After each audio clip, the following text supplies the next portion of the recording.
Welcome to the Shrink Show.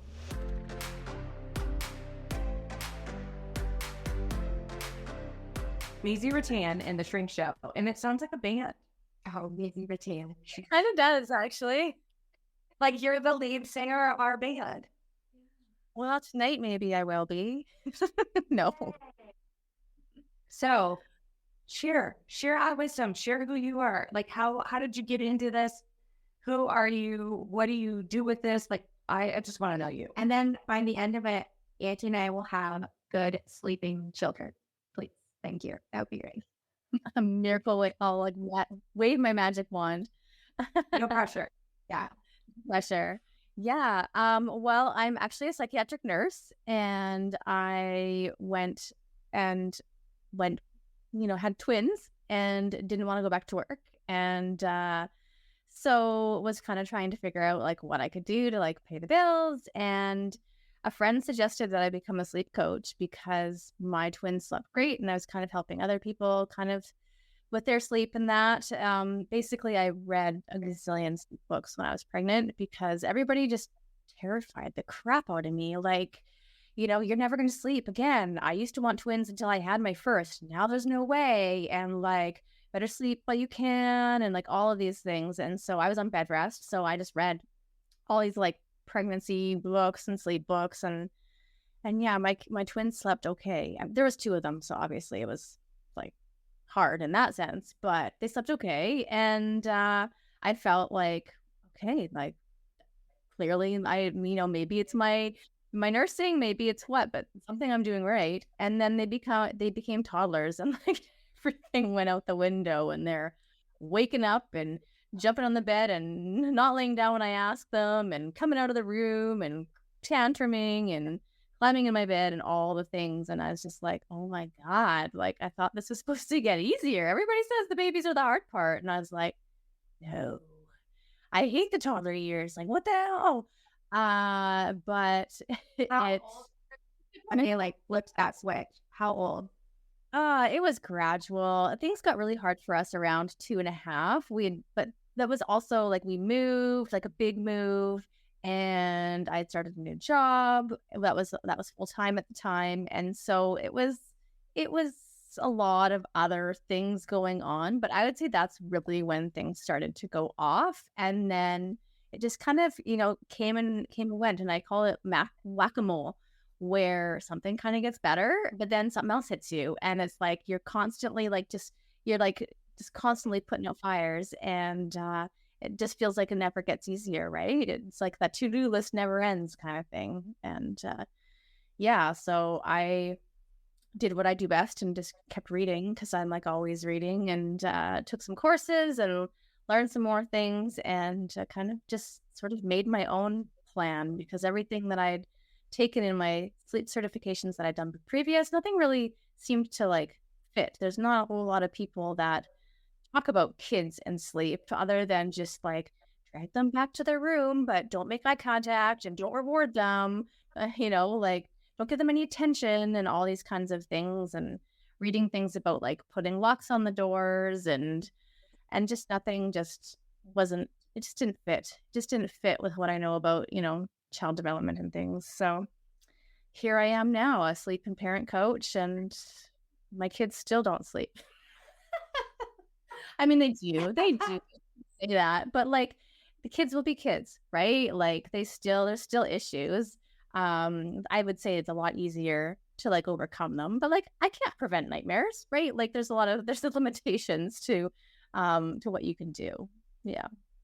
Well, it's interesting how you mentioned that there was so many changes during that time, and often as adults, I think because we're used to those changes and we are prepared for it, we don't always pay attention to how that is impacting the children. The mom not being maybe as awake at 2 a.m. because now she has a job, or a move, and now we're in a new room, or just those subtle things that we take for granted and don't always take time to really see where the kid is coming from. Yeah, it's hard to be objective as a parent for sure, to really see what's going on, and hard to see things from their point of view when you're like tired and just need a break, right? It's well, I mean, you can in some moments, but when you're like really in it and really, agitated and tired and frustrated and been woken up at like, 2 a.m., you're not thinking rationally, right? Like you can plan all the things you want to do in during the day, but will you actually do them? It's hard, right? It's instinct that takes over in those moments, right? Well, even if you're in opposition, like my husband and I are in opposition with each other. I don't want to be woken up a gazillion times. I mean, there was one night not too long ago, I literally was woken up 3 times by my 3-year-old and 3 times by my 7-year-old in a 6-hour period. So once an hour. And it was like, I'm fucking tired. He's like, well, just shut the door.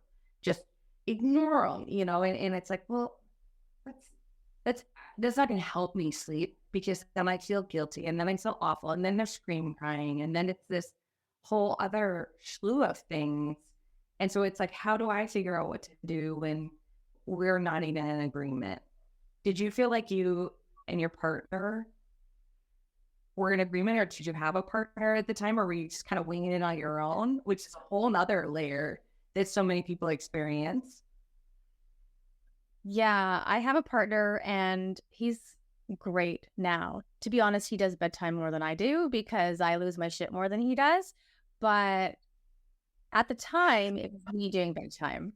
And so at the time, it was me like all the time for everything. I breastfed them. And so just because of that, it just kind of became the routine from like the point that they were babies that I was the one that put them to sleep. And it just kind of carried on for many years, right?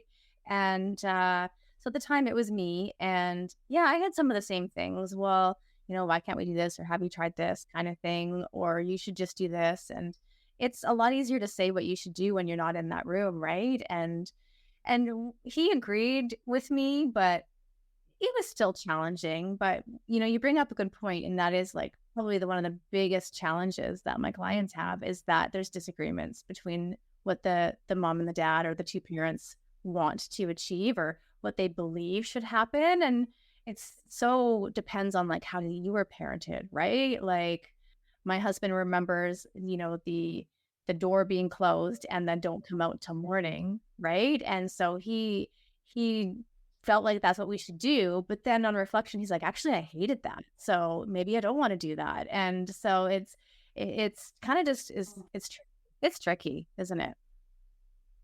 Yeah. It's so hard, especially again when you're sleep deprived. Yeah. Or I done in the same thing you did. I was breastfeeding for years. And so then by default, my husband was She's like, still breastfeeding her husband. yeah. But he still is like, you just do bedtime. And so I'm like, I need you up here. Like I'm dying. I like something, but he just always assumed, well, you're doing it. I can't help. They're not accepting a bottle. And so it's just kind of the way it is. So that it turned into being the default parent, even when they like reached toddler and didn't need me anymore. Yeah. He just like grew accustomed to that. When even the kids grow accustomed to that, because even my 7-year-old me is still like, I want mommy. And so, and I'll convince my husband to go in there and she'll even be like, no, I want mommy. And like physical aggression. Mommy! Yeah. We'll literally open and close the garage door and just hide. I will. So then they think that mommy's gone. But then they'll be like, her car's still here. Why you to your kids? Yeah, just because otherwise, like if they smell me, they're like, mom's here. Get out of here, dad. And so it's like, even that was a war of like, you literally don't need me to nurse you anymore. But they just relied on me. Yeah. I'm a bedtime person. Bedtimes are rough. Bedtimes were just hard in our household.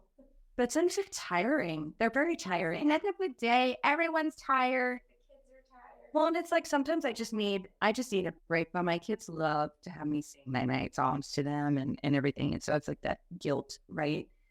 And it's hard. It's hard because you want to be there for them, but you also want to set your boundaries and you also want to take time for yourself and you also need your own decompression. And it gets dragged out. Like sometimes our bedtime's like a fucking hour and a half long. I'm like, Jesus Christ, guys, let's calm our fucking tits and just go the fuck to sleep. Like, you know, like that. So what is it? That Samuel Jackson, book.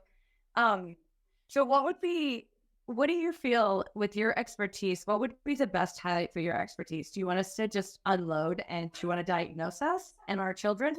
Or would it be easier for you to kind of talk about the trends and Or like the ages and stage like sleep developmental things that you see along the way? Like what's your preferred? Yeah, I don't really have a preference. I mean, we could possibly do a bit of both. You know, there's a lot of myths and misconceptions and like unrealistic kind of expectations of what parents have about sleep. And so that's I think a big piece of like a lot of it. And Let's what do you think about, I have a question about, what do you think about like sleep training and like, I feel like it fucked up my 3-year-old. there are so many times when people are like, just sleep train your kids. And I'm like, I don't know what that means. But I Googled it and I have mixed feelings. Like it stresses me out to like abandon my child. Oh, that kind of Or like any of it. But any of it to some degree is like you have to leave your child and let them cry for so long. Or like this whole ritual of like, you know, you give them the passy and then like you slowly do this whole back away. It's just this whole dance. Anyways.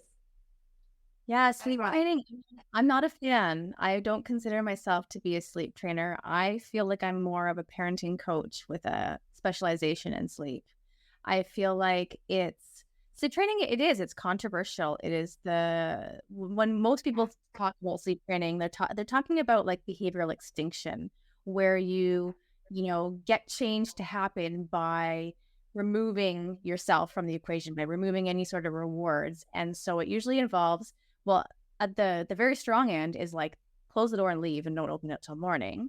And that's like the most researched method out there for babies and kids.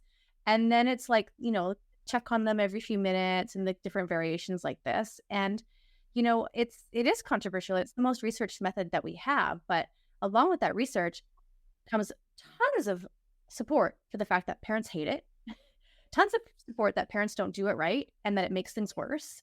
But, it works for like, 20-30% of people for a while. So it's a research method. It's like, it's ridiculous. The research is just not supportive of sleep training for babies, let alone kids. But then when you get to be the kids stage and they're in beds, like, we're just going to get out of bed. Like, good luck. Good luck. That's where power struggles come because you're told to put them in bed and to close the door till morning. And then they get out of the bedroom and you're playing, dragging them back to bed a million times. And then you lose your shit on them. It doesn't work. Right? Even oh my God. So there was one time with my daughter who's 5 now, but at the time she was like 2. And she would always like, it was just this whole thing. She would just come running out and then it was a game. We'd have to put her back in. And so my husband's remedy was to scare her, like to jump out from around the corner, like, ah. And then, but it turned into a fucking game. Dear Jesus. So like, she wasn't really scared. So then it was basically me and my husband like camping out on like 2 sides of her door and like ready to sneak attack a 2-year-old. But she thought it was a game. So like, she was never actually scared. It was a whole thing. And then I mistakenly told my mother, who was like, well, obviously you two aren't good at putting her to sleep and like all the criticism. And we're like, Jesus Christ, Mom. It was like, maybe a 6-day-a-week thing. So settle down. But, came with all the criticism of like, just lock her in there. Like, just shut the door. Like, you're giving her too much attention. And I'm like, we've tried every option. Honestly, the sneak attack's the best option because less cry. Pulling for all 3 of us. People are so quick to give those criticisms. And I mean, I have 4 children. None of them sleep the same. Not a single one of them are. They each have their strengths. And like, one can fall asleep at the drop of the hat, but when he was a baby, didn't sleep for shit. The other one slept fantastic as a baby. and she takes forever to fall asleep. The youngest one is the neediest of them all. That just wants to sleep in my fucking bed. And I am not a co-sleeper. I know that there are people who are. I can't co-sleep. I can't handle a foot in my face. I can't handle not being able to turn. I'm a tosser and turner, and my children are tosser and turners. We don't succeed in the same bed at all. At least if my husband's in there, it's not happening. And even if he's not, we don't succeed. And it's a king bed. It's a giant bed. And I'm like, let's get the fuck out of my bed. Especially when you're a squirmy kid, man. My kids are squirmy. I am a fan of co-sleeping from a support perspective. There's a lot of parents who, when they just give into that, all of their problems disappear, other than the fact that they have a kid in their bed. But I'm like you. I can't sleep very well with a kid in my bed. If there's a kid in my bed, my husband has to go to the couch. Otherwise, none of us sleep. So, yeah, it's hard. I feel like our parents had it so much easier in a lot of ways because they just didn't put up with anything, right? Like there was just things were different then, right? I'm sure also that they're just not remembering the hard times because things get easier as you go on and you forget all that kind of stuff. But yeah, it's so hard to ask for advice. And I think that's one of the tricky things is, I mean, nobody tells you that babies don't sleep really. I feel like you kind of expect it, at least a little bit. But everybody assumes that sleep gets older, or it gets easier as you get older. I mean, that's the whole thing with the promise with sleep training is set them up with good habits so they sleep well for life.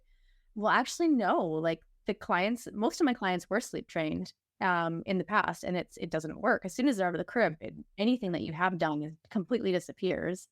And so it's so challenging, isn't it? Like everybody feels so guilty, like they've done something wrong, like it's their fault that I've screwed up my child because of XYZ, because I did this or because I did that. And it's not necessarily the case. It's more so a societal problem. It's a societal problem in that we are not with our kids enough during the day. We are busy and we're rushed and we're stressed, and you can't sleep when you're stressed. And kids mirror your emotions and they mirror your bodily state. So if you're stressed and hurry up, let's get to sleep, I got this to do, and the coach is calling my name, they're feeling like, is it sleep time? Okay, I don't know if I'm ready to go sleep, right? And it's just, and they're busy too. I mean, we're pushing school on them earlier and earlier and earlier, and all of these expectations are happening with kids, and they don't get to play as much. They're not outside hardly ever. Everybody's on screen time. It's like everything in our world is pretty much making it harder for kids to sleep and making it harder for parents to put their kids to sleep. So, the cards are stacked against us, unfortunately. So how do we fix it? Let's spin around to Maisie.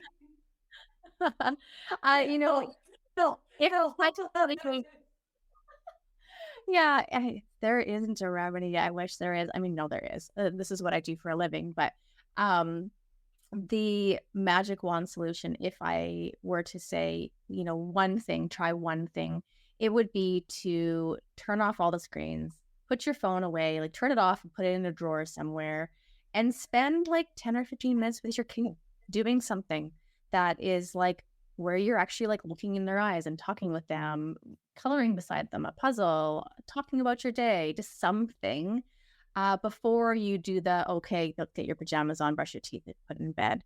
That reestablishing the connection piece is so important. Kids just listen better when they're connected to us, and when you're connected to them, all that, your oxytocin's flowing and everything when you're bonding, and you're more likely to keep your cool and less likely to lose your shit. So it kind of works both ways. That would be my tip number one. My tip number two would be to set an alarm for yourself for, 15 minutes, half an hour before the time that you want them to go to bed, and just do a check-in with yourself. Like, what do I need? Am I calm? Am I stressed? What do I need to get done before bedtime? Have I peed? Have you ever been sitting there trying to get, and they're almost asleep. I just got to go pee, I'll be right back. They get out of bed. Do they need water? Yeah. We're getting ready, right? Like, how many times have you been in putting them to bed? It's like, can I have a drink? Okay, I'll get you a drink. But by the time you come back, they're like wide awake again, right? Like, prepare yourself and connect with your kid. So if you can do those two things, bedtime will be easier, like for sure. Maybe not every night. What? Not my kids. My kids don't have to for themselves. Yeah. If you could take them swimming every day, that would be fantastic too. You know, swimming, like, oh my goodness, it's like the dream medicine from sleeping. Okay, I disagree with you. And you No? why? Okay. My 3-year-old doesn't give up flying fuck.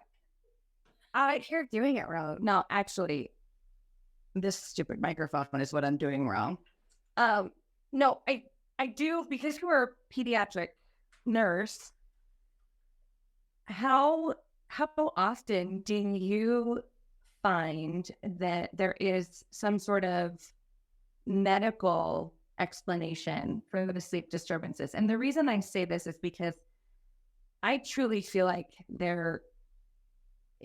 I'm also woo-woo, right? So there's either some past life shit that my 3-year-old is dealing with, that she is processing so much trauma and constantly waking up and needs me, or she has some sort of like medical thing. I've thought about restless leg syndrome. I even had her iron checked and she was low, because it doesn't matter. I can exhaust the shit out of her all day.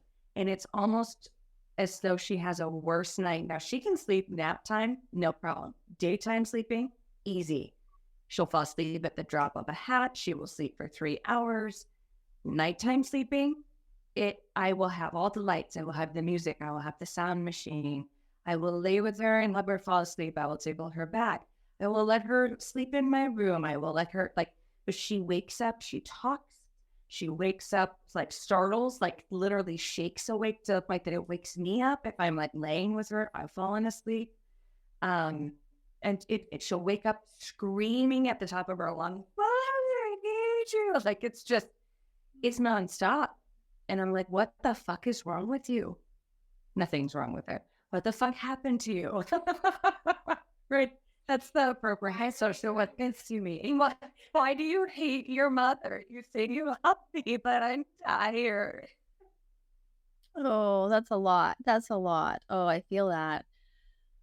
Oh, I mean, I'm glad you got her iron checked. That's, probably the first thing that I would have said. That's a tricky one, because a lot of doctors don't want to supplement for iron. They just say, oh, just eat more iron-rich foods. Well, they're 3. Like, they're 4, they're 5. Like, what kind of iron-rich foods are you going to get them to eat? Like, you really? Like,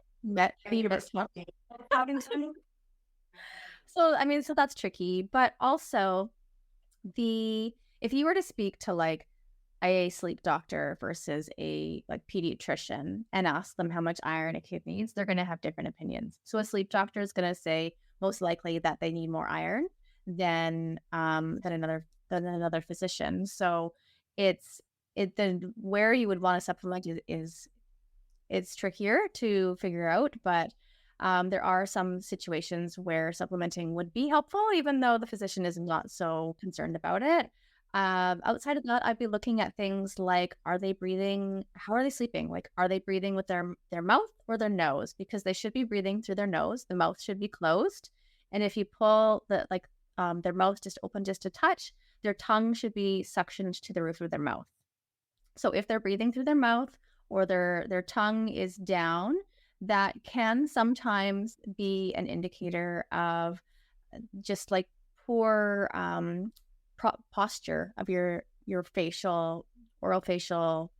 I'm losing my words, but it can result in things like sleep apnea. It could be a result of swollen adenoids. There's a bunch of different like medical things that it can be caused from, which make you breathe through your mouth, and you're less likely to be rested. So when your tongue is pushed up against your mouth, the roof of your mouth, it stimulates your central nervous system in terms of calming you down. It has a calming feel to it.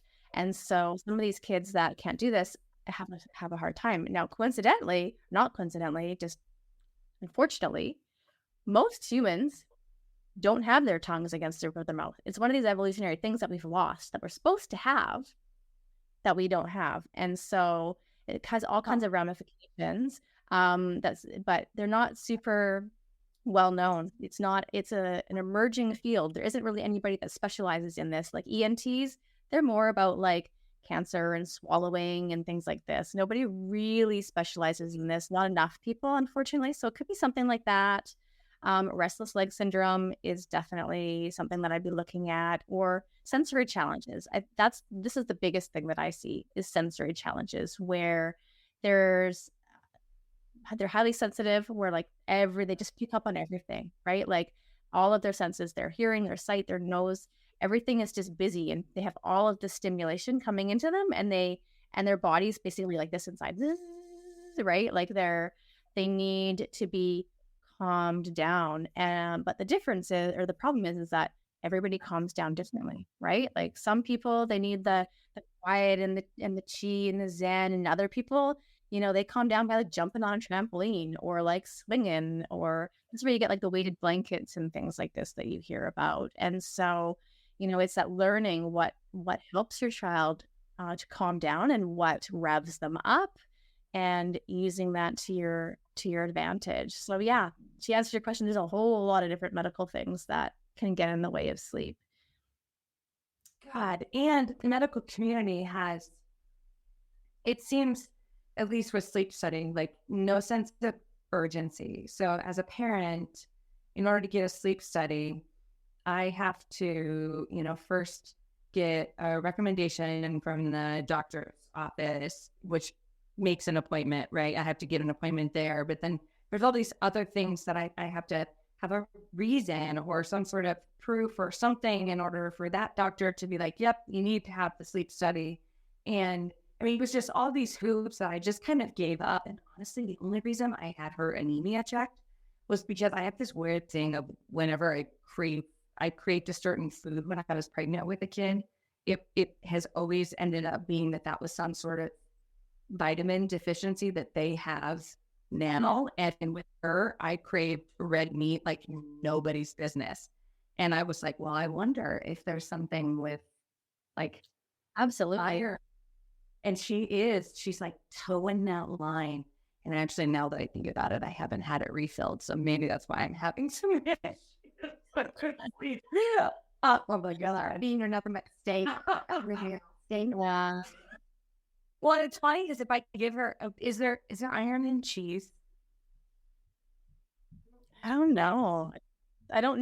Well, and dairy kind of messes with the absorption of iron. So I would assume not, but I'm not sure. I'm not a nutritionist by any means, but Doing it wrong. But it's like there's so many things, Maisie. This is where it's so exhausting because there's so many different avenues. I can't even imagine you trying to like support these poor parents and guide them through this when they're tired and there isn't one clear answer. And yeah, it just sounds exhausting. Thank God. I love it. Yeah. It can be, especially with, parents, they come to me and their child is like 2 or 3 or 4 and they've never slept well since day one, right? Like that. And they've just been, down this road of specialists and they still don't have any help. And so it's hard, they don't feel like there's any point in getting help because they think they're just screwed. And, it's unfortunately, it's just so challenging that way, right? Where they just don't have any faith because there's so much false promises out there. But the reality is that sometimes even just like a little win is life-changing for these families, right? Like, yeah, so it's hard. I use a framework basically that guides me kind of step by step that I go through with families. Obviously, if I hear certain things that kind of trigger me to dive one way or another, and I make shortcuts and stuff because I know my framework. But I kind of do things kind of in a stepwise fashion, just because otherwise you can just lose and go down all these rabbit holes because there is so many different things. It's also why I work holistically. So the majority of sleep coaches, they follow a behavioral approach where it's like a step by step, do this, do that. If they do this, do that. And that's like all there is to it.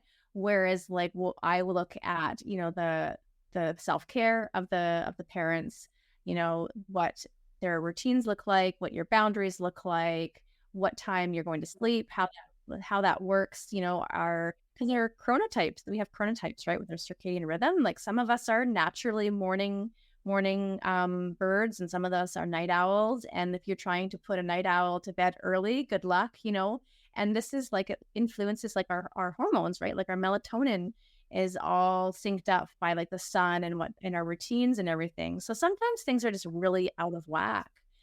So there's like all kinds of little things that we do kind of in a sort of semi-consistent order.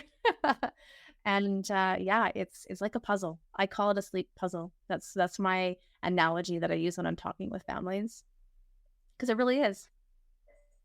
Can you talk to us a little bit about, I mean, obviously I don't want you to give everything away, but can you talk to us a little bit about kind of that framework, or at least the way you help families identify which direction to go, whether it's exploring medical or parental or, whatever that looks like? I have no idea.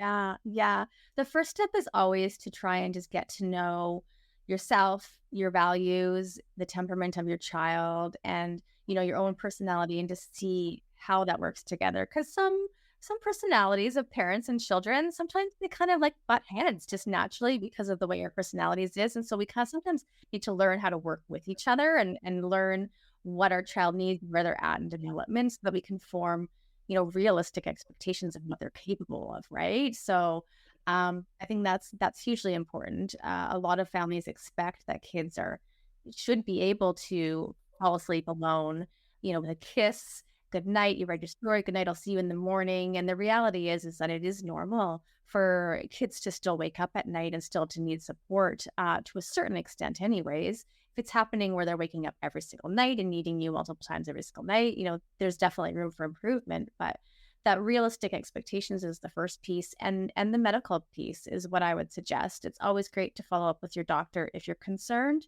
Now, most doctors will just tell you to sleep train, or say they'll grow out of it. So it's not always helpful, but it's still one of those steps that, is worth trying, because you never know if there is one of these pieces where, they should be looking in the throat and listening to the chest and checking iron and things like this. So that's like the first thing. And then I'd work on timing. You got to nail the timing, because you can have the best bedtime routine in the world, the best boundaries in the world, but if you're putting them to bed too early or too late, things are going to be like, you can't make them fall asleep if they're not tired, right? So that's what we would look at next. And then the bedtime routine, and then we get into boundaries. And I do all of that kind of stuff before I work on like the actual like strategies and making changes aspect of things, because so many times you get improvements before you even get to the hard part, because that's the hard part, right? Like where you're like, I don't want to breastfeed anymore tonight. Like we're done, or I don't want them in my bed anymore tonight. These are big changes that kids are going to have problems with. They're like, I'm in your bed tonight, whether you like it or not, kind of thing. Wah! Right? Big tantrum.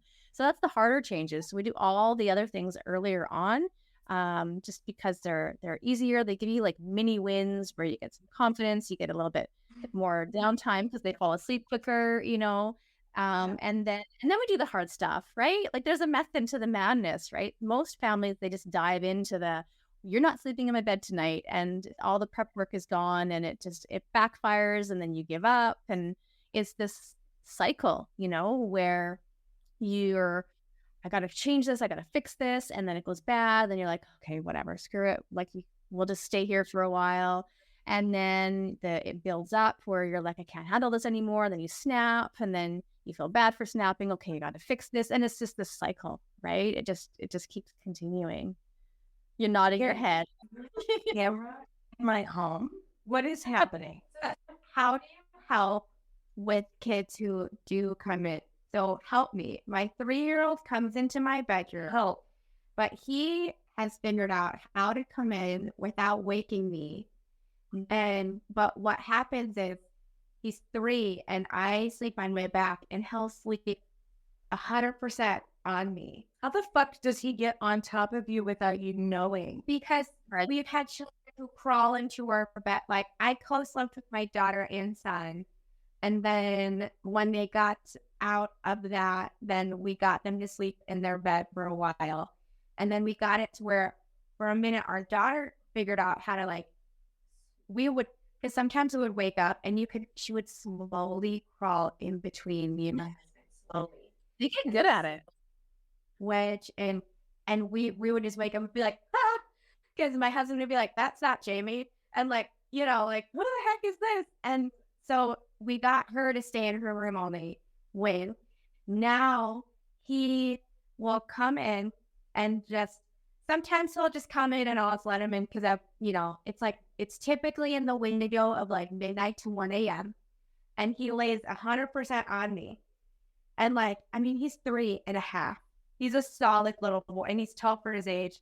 So he takes up my whole body.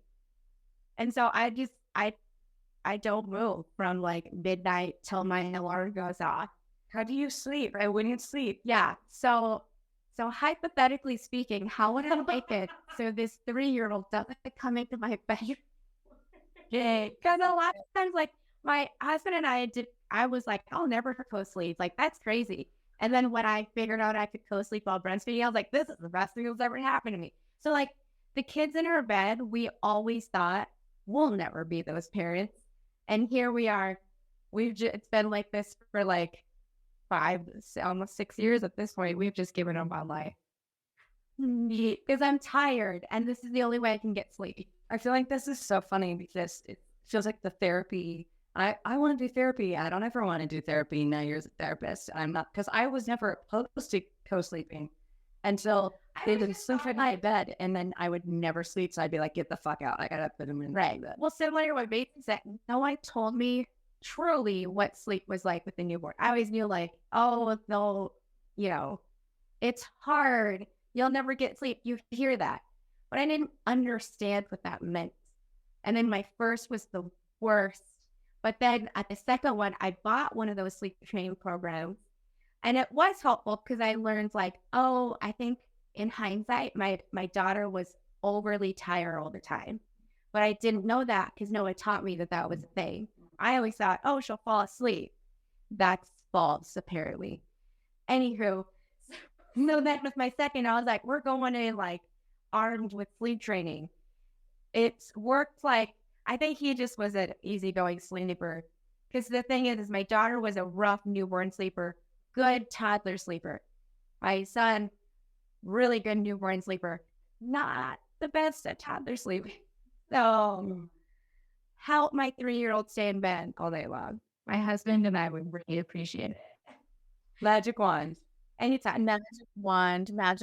Well, I think that all depends on whether you want the super, super easy route or whether you want like, this is what I want them out of my bed now. Because you can go slow and gentle, or you can go fast, or you can just take the easy route. Like the easiest route would be to put a boundary and have him so that he just doesn't sleep on you anymore. So he still crawls in without waking you and hopefully doesn't wake you because he's not on you and just sleeps in between you. Like that would be the easier route. Like, but obviously, you want your bed back. So that's not necessarily the right thing. But if I had to say like one thing for you to change, it would be to like put a whole bunch of like kitchen utensils or a bell or something and put it on like a hook on the back of your door so that when he opens your door, you wake up, right? Like, because that's the key piece, right? If you're not waking up, by the time he's on you, you're like, I'm not getting up. Right. So you got to be woken up.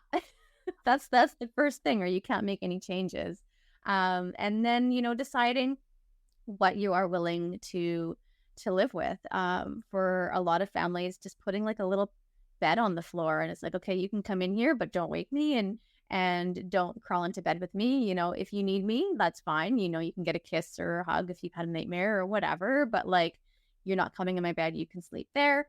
That works for a lot of families because they learn to like not wake you up. And eventually they learn that this bed is really cold and I would rather just stay in my warm bed than get into a cold bed because I'm not actually getting anything out of my parents. But other kids, nope, they just sleep on that little bed for a long time. It's just they need to be close to you. So it's hard to know what kind of child you have. There are many kids that I've worked with. Did you try the bed? They just say, screw you, I'm coming in. Yeah. So at that point, you know, it's physical touch, obviously. Want to be as close as possible.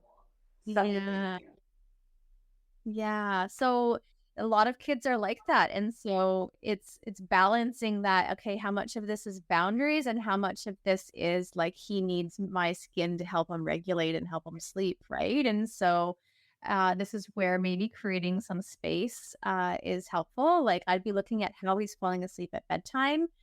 Is he on you while he's falling asleep? What does that look like? You know, and how can we get him used to sleeping without touching another human and falling back asleep without touching another human, and just kind of slowly making some nudges and working on your boundaries and like prepping them during the day. This is something that's going to happen tonight. You know, you're not going to crawl in my bed. You're going to sleep on the floor, or you're going to sleep in your own bed, or whatever you want to have happen. And then, you know, have those utensils on the door so that you wake up, go to bed early, whatever get takeout that night, whatever you need to do to like go to bed early and be relaxed, and just you gotta follow through, right? You gotta follow through. And that's the hardest part with moving away from sleeping is it's impossible when you're tired. And it's not impossible. Obviously people do it, but it's hard. Yeah. You know what's really funny is I literally can sense my children outside my fucking bedroom door, and I'm like, oh fuck, here they come. Like I can see they wear me up every fucking time, and I'm like, Our legs anger. after you're sleeping, I was We just T-Rex it. Or I don't know if they can't see. Maisie, so what, as far as that, like sleeping on the floor, what kind of boundary recommendations would you have for a parent? Because that's something that, at least for me, my 3-year-old sleeps better doing that. She still wakes up several times and yells for mommy or starts talking in her sleep about some crazy, weird shit. But my husband's concern is that it's going to be forever, A. And B, it's going to be this instantaneous, she's going to come in right away. And like, it's this never ending cycle. And I can understand that concern. However, I'm like, but we've never really tried it. So I guess for your experience, like what are some of that pre-teaching that you do with kids, or that you recommend doing with kids? Obviously I don't want a 20-year-old sleeping on my floor. Have you had any 20-year-old sleeping on their parents' floor? Has this been an experience? I haven't. And like, I think the easy message is that I don't believe in bad habits. I don't believe that anything's a problem as long as it's working for you. And so if, having them sleep on a bed in your room gets everybody more sleep right now, I think I said living room, in your bedroom, gets them more sleep right now, then fine. If it's a problem and at one point you don't want to do it anymore, then make the change. In a lot of ways, changes are easier the older they get because you can rationalize them. You can, ask them, they can have an input, right? Like if you've got a 3-year-old, a 4-year-old, they might even be able to give you some like ideas of what they need, right? Like, how can mommy help you sleep in your own bed tonight? What do you need to feel safe? Why don't you feel safe? Sleep with you. Just like to sleep. Yeah. And Just want you, mommy. Yeah. Because supposed to sleep so easy. These are also, keep in mind, these are 1.5 months and 3-week-old when COVID hit. Yeah. Yeah. Which I 3 years talking about right now. Yeah. Like, are they under? Mine was born January 2020. January 2020, and then COVID. And so it was like everyone was around at constant levels, constant attention. Like I do wonder how much of that plays into. But I feel like I co-slept and like the touch, I was home, like I worked from home, all that stuff the same with both my children. It's just this one, yeah. I mean, he's also the youngest. I know my 3-year-old gets away with more because he's the youngest. And like Mira couldn't get away with more because a baby was there. That's a really good point too. Like, Because I had to save 3 and help my other children. Yeah. I had to go and get her faster. My youngest, because she's the youngest. Yeah. I had to get her faster. So I think there's a difference too with just age, like the age order. Anyway, I didn't get to hear your answer. I don't even remember what the question was. Probably if 1-year-olds are sleeping on the floor, right? No, I guess your advice as far as like boundaries and what that should look like, or when it should be sure, and pre-teaching that to the child, like this is where you go now. Like my husband watches TV until like midnight. You know, and he's a night owl. I'm a night owl.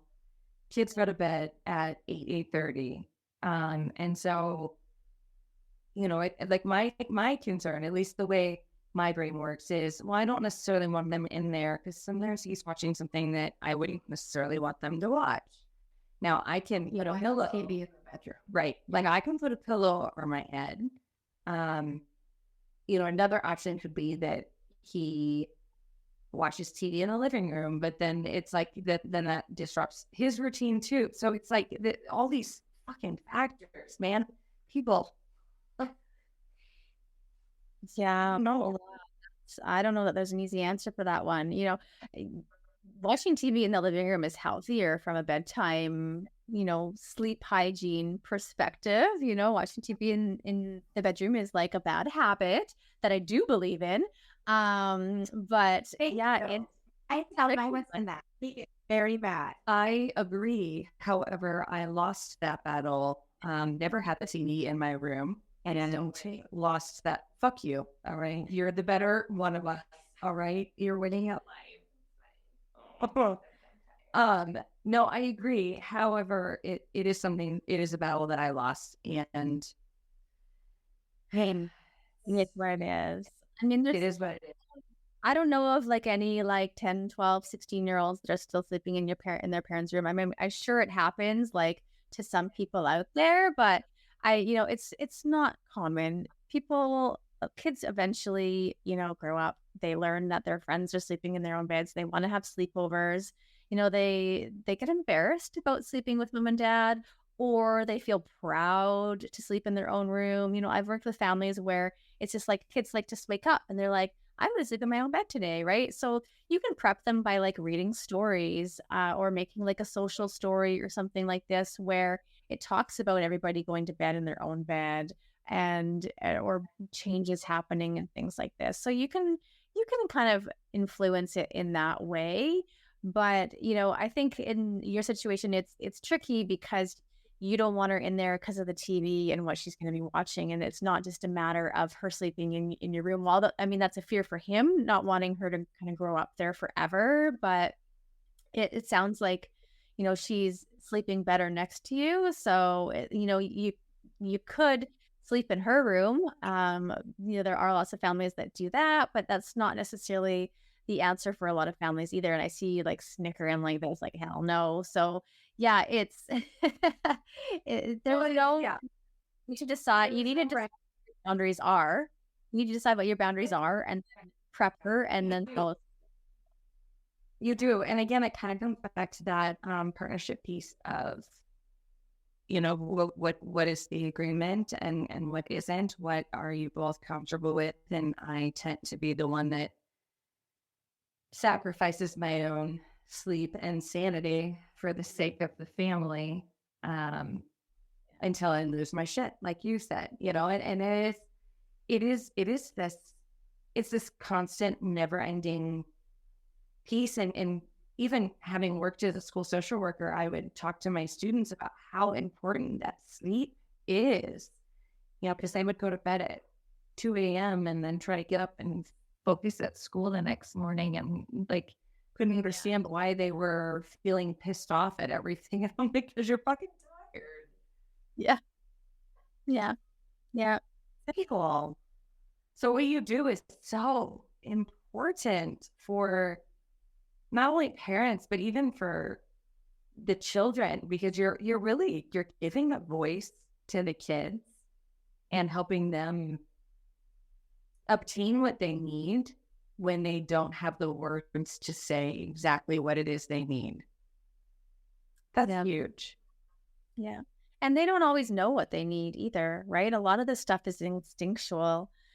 You know, we're a herd species. We're meant to live in communities with other people. We're meant to sleep in a cave or whatever next to our families, right? Like we used to all share like 1-bedroom homes and things like this, right? So we're used to sharing beds. You know, our society's evolved, but the body hasn't evolved very much. And so that there is still that desire, that pull, that instinctual desire to be close to a caregiver. And that's like the basis of attachment right there. And so, you know, we're fighting instinct in kids that they don't even necessarily, it's not manipulative that they want to be next to you, like that they feel it inside them, right? And so it's hard because you do need to balance that, the kids' wants and needs and your wants and needs, and it gets tricky when you don't sleep well with them, and you know, but you got to decide what you want and what your partner wants and what you're both willing to live with and what you want to change. Because if you guys can't decide on something, your child's not going to know what the hell to do, right? She needs a strong boundary too. Either I'm allowed or I'm not. And if I am allowed sometimes, I need to know what those rules are, right? Otherwise, she has no idea what the rules are too. And so that's unsettling for her as well, right? And it's confusing, right? So it's... No, that's a really good point. Like, no matter what people need to decide as far as sleep, it's creating those strong boundaries. It is explaining those boundaries. It's not sometimes this, sometimes that, because then, that does get confusing for the kids. And then they become the victim of a heavy parent that's like, why won't you go on the fuck just So long story short, your children sleeping well?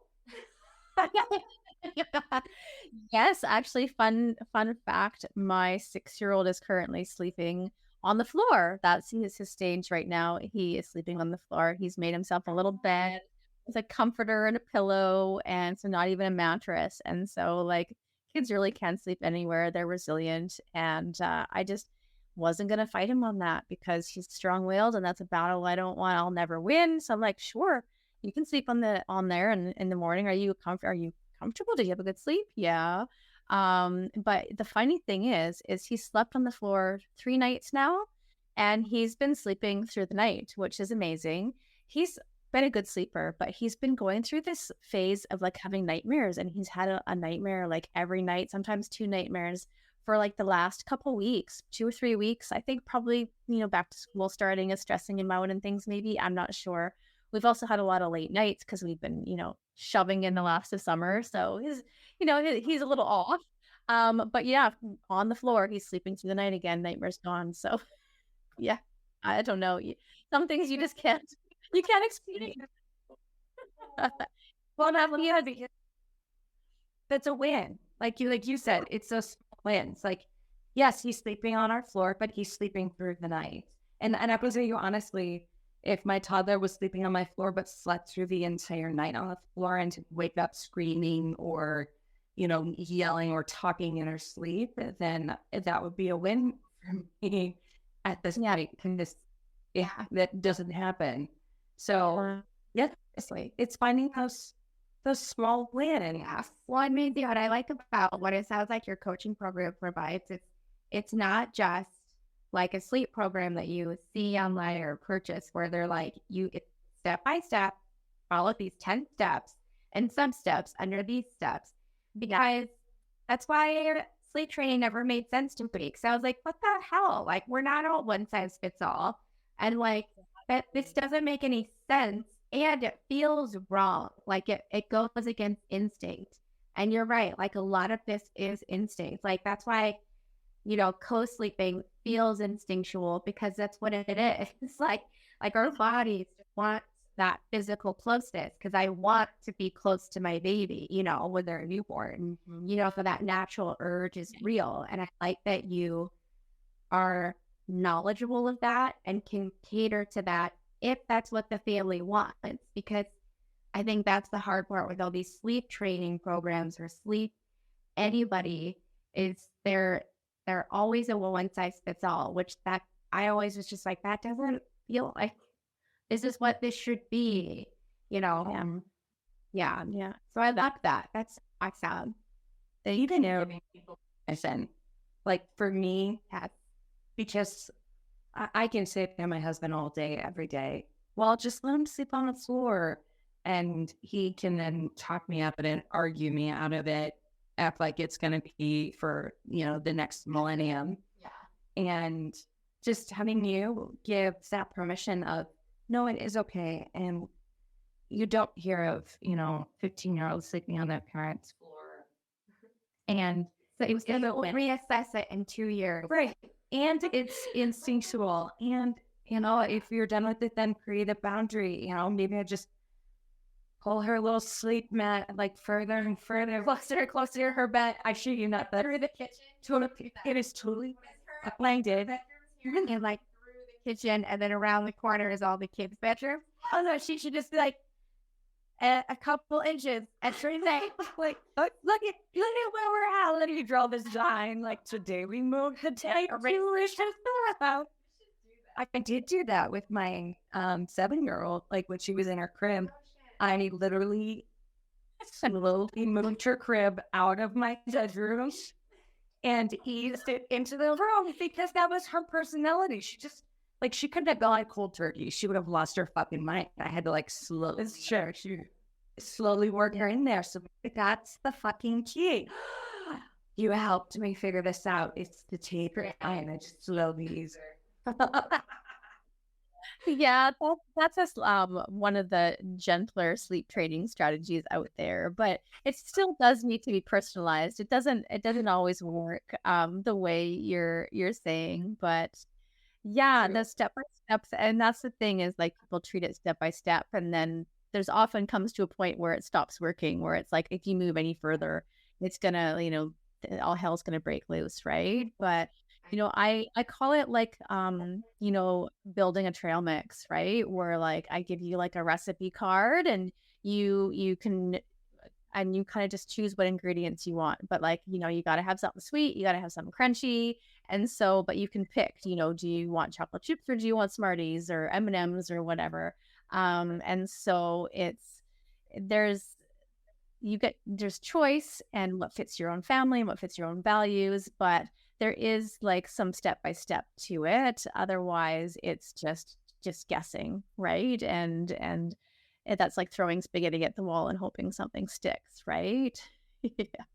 I love this so much because this is so important for mental health and for so many of our listeners. Several of them are moms, and I think this is just incredibly beneficial.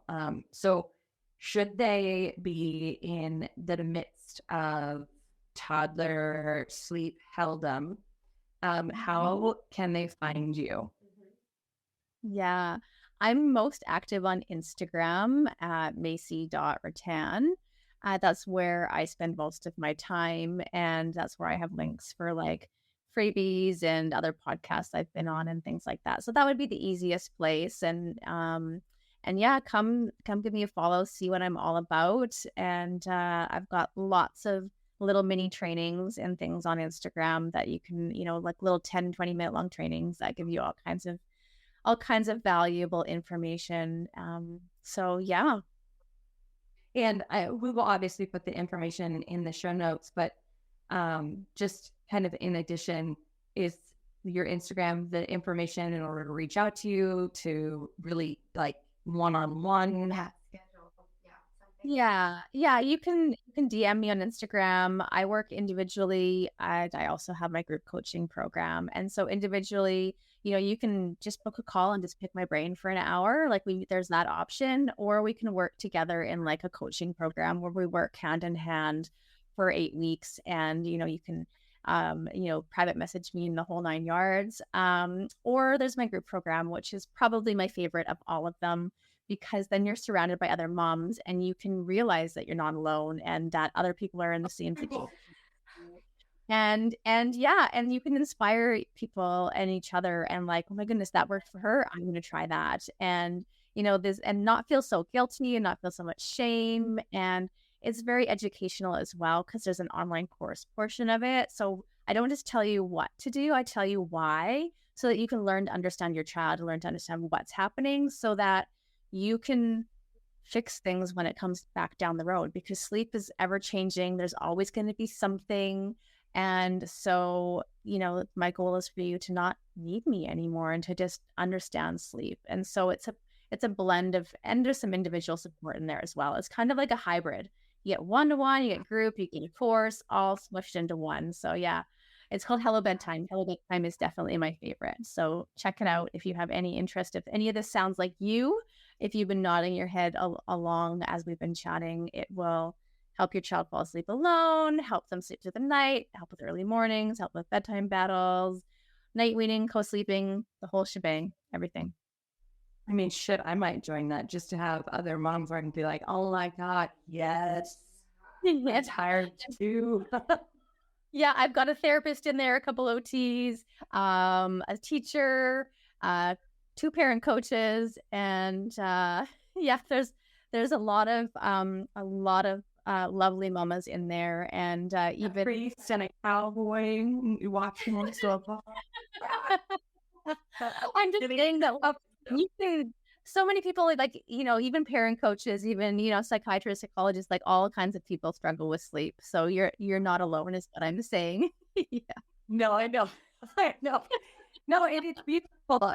It is something that does kind of unite us all. And what a gift that you truly are bringing to the world, just trying to help them sleep and help them not feel alone, and help give voice to the struggle that it has been kind of a silent struggle, right? Because we all feel like, oh, we're not doing something right, or, we failed along the way. Yeah. I'm literally the only person that I know of that does this. Like, if there's somebody out there that that's doing this, let me know, because I'd love to meet them. Yeah. I don't know, but I got a sleep training programs like that. And so that's why I thank you so much for being on. And I apologize to our listeners for Jaime and I kind of like being like, help us with our 3. But I do hope that in some ways you gained some sort of insight, or some sort of like, feeling that you're not alone.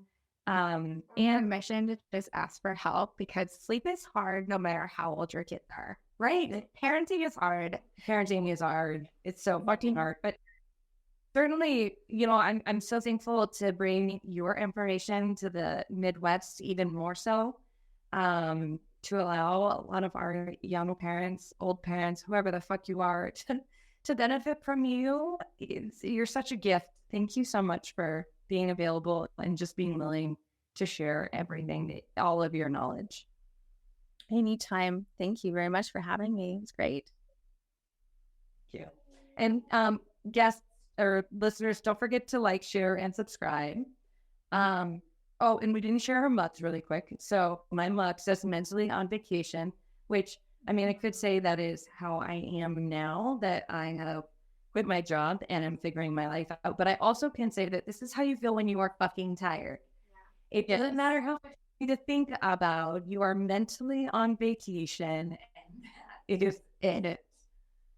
And Mike says, I read on coffee and feminism.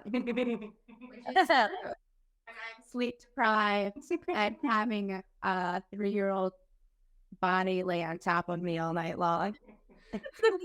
Every once in a while, the 5-year-old sneaks her way in. I have a woman, hear me. And it's a massive mug.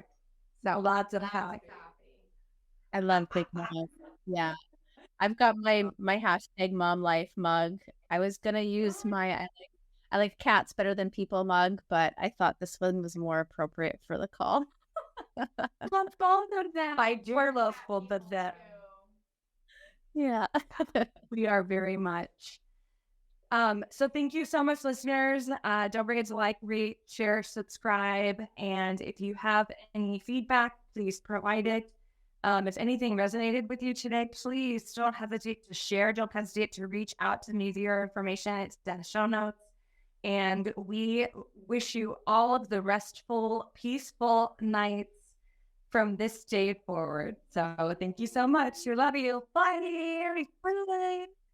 If you think we're cool, Or even if you don't, please like or subscribe so you'll stay up to date on all things The Shrink Show. thank you for choosing to spend a portion of your life with us. And remember, don't take yourself too seriously. Life is all a giant shrink show. A Huda Media Production. Side effects of listening to this podcast may include side aches or snorting from laughter, impromptu jazz hands, nodding in agreement even though you might be listening alone, an occasional "you said it, girl," and mild cases of existential dread. This podcast is strictly for entertainment and informative purposes only and is not intended or implied to diagnose, treat, or otherwise substitute for professional mental health, medical, legal, or other advice. Thank you.